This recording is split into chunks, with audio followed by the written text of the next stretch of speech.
Есть игра. Осторожно войти, чтоб внимание людей усыпить, и глазами добычу найти, и за ней незаметно следить. Как бы ни был нечуток и груб человек, за которым следят, он почувствует пристальный взгляд, хоть в углах еле дрогнувших губ, а другой точно сразу поймет. Вздрогнут плечи, рука у него, обернется, и нет ничего.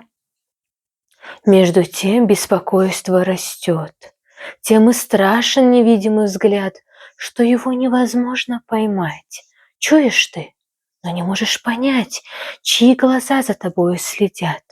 Ни корысть, ни влюбленность, ни месть.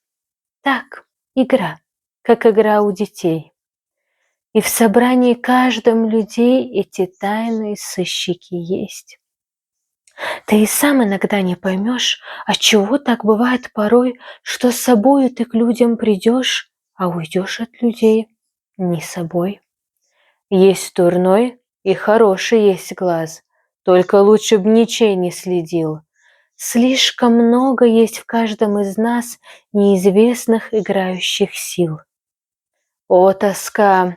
Через 1000 лет мы не сможем измерить души. Мы услышим полет всех планет, громовые раскаты в тиши.